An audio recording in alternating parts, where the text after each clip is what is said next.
You are 31 years old, and you are translating a dead man's words. The man was a Chinese administrator who served the Jin dynasty for 40 years. Before the dynasty decided he was more useful as an example than as a bureaucrat. His execution was ordered on a Tuesday. His library was confiscated on Wednesday. By Thursday, his manuscripts were in a cart heading north, seized as part of a broader collection of texts that the Mongol raiding party had taken, along with grain stores, horses, and 3 artisans whose specific skills were worth preserving. You were not part of the raiding party. You were already north of the wall, already in the camp, already doing what you have been doing for 6 years in the service of various Mongol commanders, who valued your particular combination of skills. You read Chinese, Persian, and Turkic with equal facility. You write in all 3, and you understand the administrative architecture of settled civilizations. With the precision of someone who grew up inside one before circumstance relocated you to its edge. Your father was a minor official in a border prefecture. He died when you were 14. The prefecture was absorbed into a shifting territorial dispute that left your family on the wrong side of a line. By 16, you were doing translation work for whoever needed it. By 20, you had worked for 3 different powers in 4 years, which taught you that loyalty to a flag is a luxury and competence is a currency. That crosses borders more reliably than anything else. The Mongol commander who first retained your services was a man named Gelmi, a senior general. He needed someone to read captured Jin correspondence and explain not just the literal content, but the administrative implications. You did this for 2 years. You were good at it. Word moved up. Then the morning comes when 2 riders arrive at Gelme's camp with a summons that is not a request. Gelme reads it. He looks at you with an expression you have not seen on his face before, which in 2 years of service you have learned to interpret as significant, because Gelme's face is not a face that shows much. He tells you that you are to accompany the riders north. He tells you to take everything you own. He tells you nothing else. And the fact that he tells you nothing else while making sure you take everything you own is itself a complete communication that you receive without needing it explained. You ride north for 3 days. The camp you arrive at is the largest organized human settlement you have ever seen, and you have seen cities. The organizational precision of it is immediately apparent. The placement of the jurs in their ranked arrangements, the movement of people and animals and supplies, following patterns that are clearly not accidental, the layered security perimeter, that you cross through 4 separate checkpoints before reaching the inner camp. This is not a raiding party's bivouac. This is a capital. You are brought to a jur larger than the others. A man is inside, sitting on a low platform, reviewing something. He is not physically remarkable. He is of medium height, broad through the shoulders, with a stillness about him that is different from patience. It is more like a permanent economy of motion, as if every gesture is the result of a prior calculation about whether it is necessary. He looks at you for a long moment before speaking. When he speaks, it is in a Mongolian that you follow at about 80% comprehension, which is enough. He says, "You understand how cities fall. It is not a question. You have a moment to decide. You decide the truth is more useful than modesty. You say, I understand how they are held together. This is the same knowledge from a different direction." He is quiet for a moment. Then he says something to the man standing to his left. You don't catch it fully, but the word you catch is the Mongolian equivalent of keep him. You are now the chief strategist. You don't know this yet. You know you are still alive. For the moment, that is enough. The first thing you learn at this level is that strategy, as scholars use the word, is not quite what is needed here. The Mongol army does not lack military brilliance. Genghis Khan's tactical instincts are the sharpest. His generals are selected and developed with a rigor that would shame most professional military traditions. What the army lacks, and what you supply, is intelligence about the internal architecture of what it is about to destroy. Cities are not just walls and soldiers. They are systems. They run on water, food supply lines, administrative hierarchies. These keep grain moving, taxes flowing, and disputes adjudicated. They run on loyalty structures between the ruling class and the governed, on religious authority, on specific social contracts. These make large numbers of people accept the arrangements they live within. Every system is both a strength and a vulnerability. Knowing which is which in advance of a campaign is worth more than an additional 10,000 cavalry. This is what you do. This is what you are. Your first major assignment is the analysis of the Jin dynasty's defensive architecture. Not the walls. The Mongol commanders understand walls. What they don't fully understand is the internal relationship between the Jin court and its northern frontier commanders, which you explain over 4 days of continuous consultation, using captured correspondence and your knowledge of how Jin administrative authority actually flows, versus how it is formally structured on paper. The gap between those two things is significant. The frontier commanders have more autonomous authority than the court's formal hierarchy suggests, which means orders may be slower to execute. And when commanders are defeated, the court cannot compensate quickly. You draw this out, not in the Chinese administrative tradition with its formal memoranda.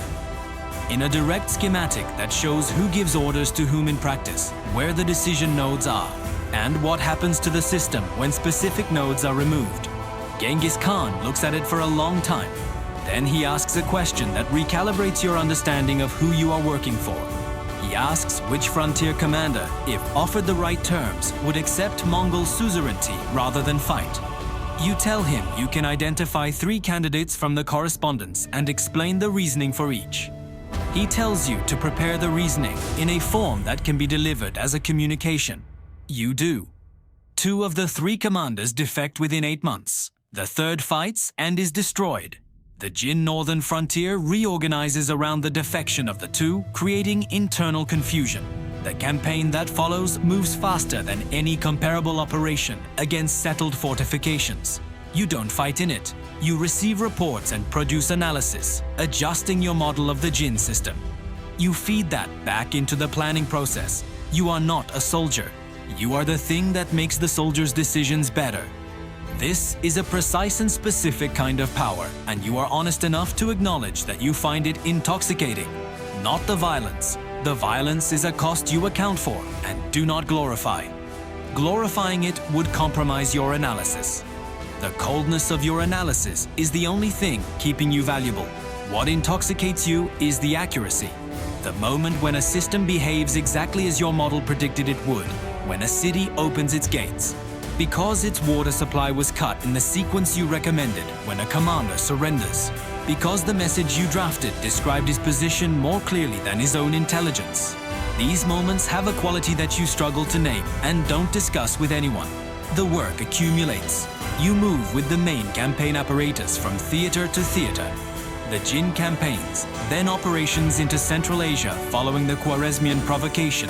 Then the Western reconnaissance campaigns that probe as far as the Caucasus, returning with intelligence. That feeds planning for operations that will not occur for another decade. Each theater requires you to rebuild your knowledge. You have by now assembled a small staff, 3 other translators, 2 former administrators, 1 cartographer.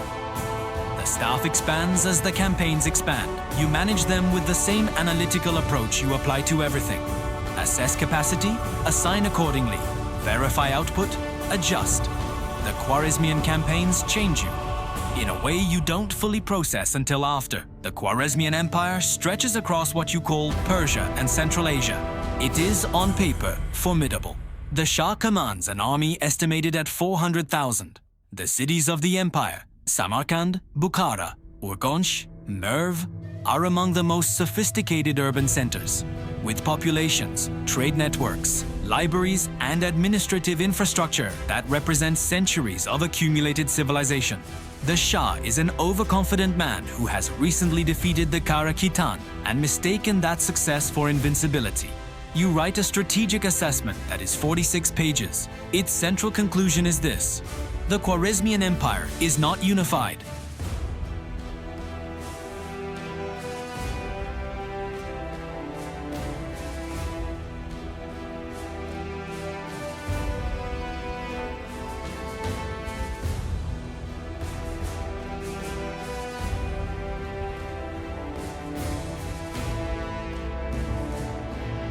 By 1227, when Genghis Khan died, you had been his chief strategist for 14 years. You are 45 years old. His death, officially from a fall, you believe was the accumulated physical cost of a life that would have broken most people. You planned campaigns from China's Pacific coast to the Carpathian Basin, seeing the operation's depth. You survived this inner circle, a feat not everyone within it can claim. Succession is a strategic problem, and you are immediately involved in its complexities. You map out the empire's unstable division in a document, keeping its conclusions as private knowledge. You serve Ogadai, the great Khan, with the same professionalism as his father. Genghis Khan's strategic intelligence was complete. Ogadai's is narrower, but trusts subordinates. Ogadi trusts you, increasing your influence on campaign planning, providing the scaffolding he needs. The Western campaigns of the 1230s and 1240s are the most complex operations you plan. Russian principalities were fragmented, politically intricate, with shifting alliances you mapped for 2 years.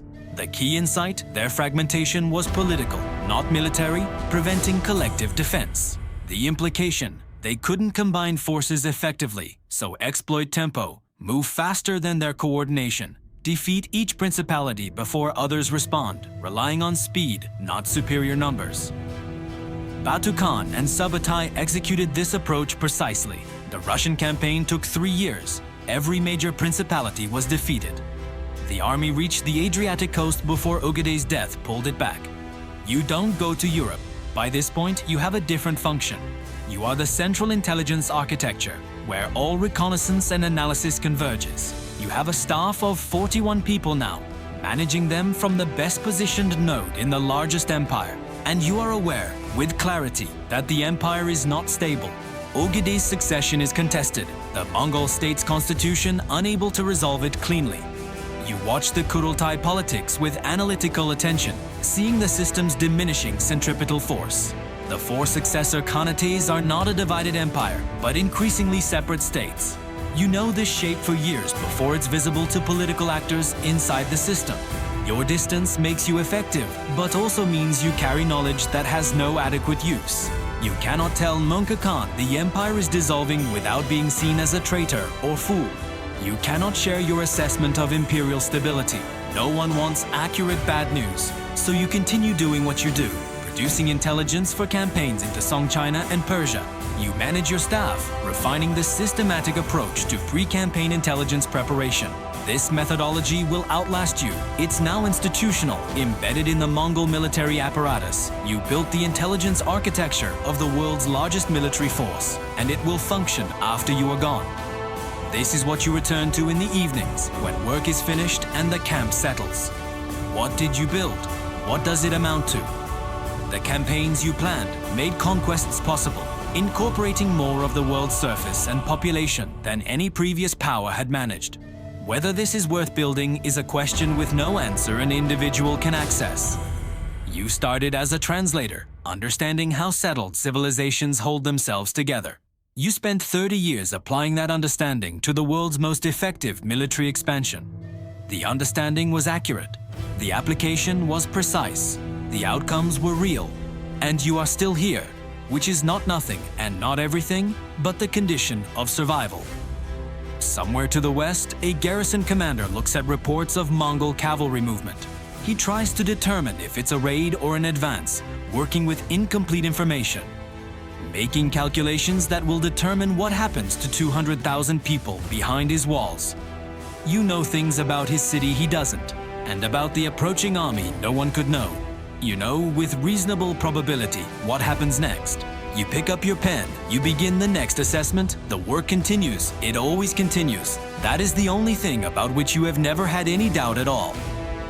This defensive distribution is the precise opposite of what his force disparity recommends, and will result in the sequential isolation and reduction of each stronghold without the Mongol army ever facing the full Khwarezmian force. Genghis Khan reads the assessment. He confirms the operational approach it implies.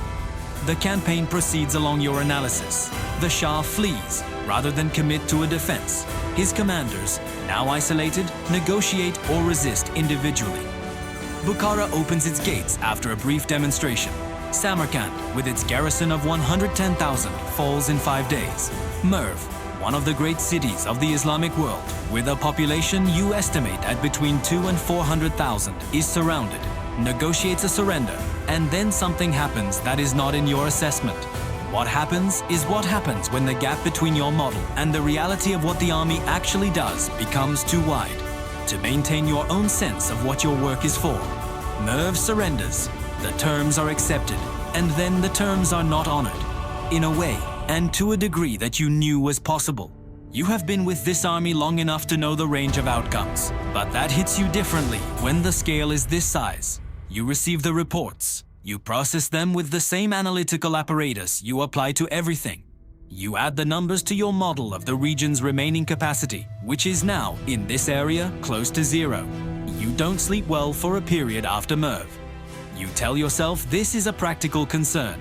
A depopulated region produces no surplus, supports no trade, generates no tax revenue, and requires administration from zero rather than modification of existing systems, which is more difficult and expensive. This is all true. It is also not entirely the reason. You are the chief strategist for the campaign that produced this outcome. Your analysis made the campaign more efficient, and the efficiency of the campaign is partly what made the scale of what happened possible. You sit with this calculation for a long time. You arrive eventually at a position that is less a resolution than an accommodation. The outcomes are real. The contribution of your analysis to those outcomes is real, and neither of these facts is something you can change. What you can affect is what happens next, and what happens next in a conquered territory is how it is administered, which is exactly your area of expertise. You begin to argue, in every planning context available to you, for a systematic approach to the administration of conquered territories that preserves productive capacity, not on humanitarian grounds. You know your audience too well to make arguments on those grounds in this room. On practical ones, a city that surrenders early and is administered rather than destroyed produces revenue and support indefinitely. A city that is razed produces nothing and requires the army to carry its own supply into an empty landscape. The argument is correct, and it is the right argument for the right room, and over time it has some effect. The policy that emerges distinguishes between populations that resist and populations that submit, and treats the latter with a pragmatic restraint that has more to do with economics than mercy. It is not what you would design from first principles. It is considerably better than what existed before, and you take that as the only accounting available to you. The campaigns continue. The geographic scale expands in a way that requires you to reconstruct your entire intelligence architecture. As the army moves into new theaters, the Western campaigns take you into territories about which your initial knowledge is thin and your source base is limited. You adapt.